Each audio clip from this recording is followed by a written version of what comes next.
The FML Theory. Chapter 1. F.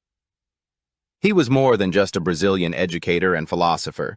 He was best known as a global visionary thinker for his work in pedagogy.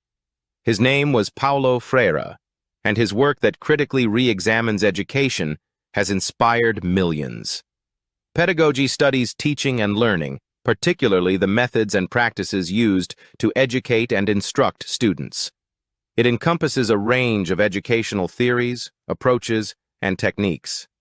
Freire argued that traditional education systems were oppressive, as they upheld the status quo and perpetuated social inequality. Freire believed education was not merely a process of transmitting knowledge from teachers to students, but a means of developing critical consciousness and empowering people to become agents of change in their lives and communities beyond the classroom. Students can achieve this through dialogue in education, where teachers and students engage in mutual learning and critical reflection. This approach emphasizes the importance of communication and collaboration. Freire's most renowned book, Pedagogy of the Oppressed, elucidates his views on education and contends that the traditional banking model of education, in which teachers deposit knowledge into passive students, is dehumanizing and oppressive. In this model, teachers deposit information into a student's mind like a bank and withdraw it under high-stakes testing.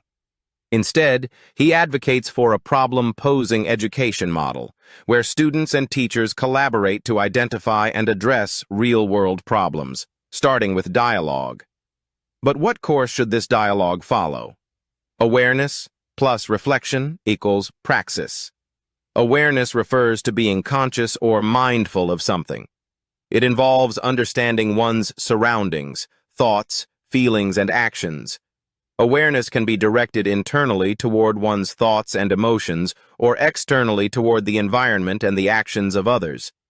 Becoming more aware can be a transformative experience, helping individuals make more informed decisions, develop deeper relationships with others, and lead more meaningful and fulfilling lives.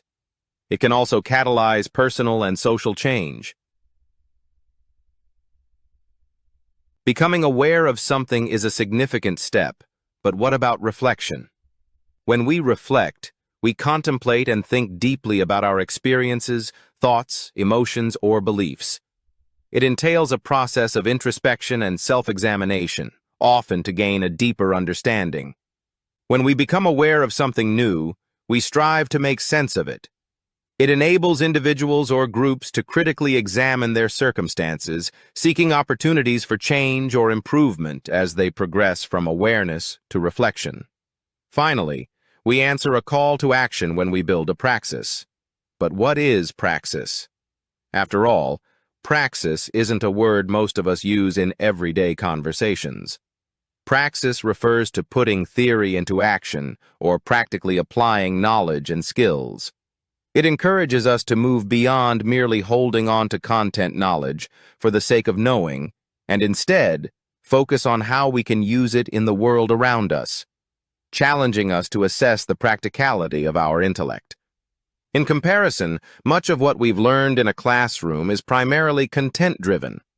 We acquire concepts, and then we reproduce these concepts through standardized tests, answering multiple-choice, fill-in-the-blank questions, etc. Praxis, on the other hand, takes what we have become aware of, encourages us to reflect on it, and then guides us in constructing practical applications to move forward, not just in the classroom, but in life itself.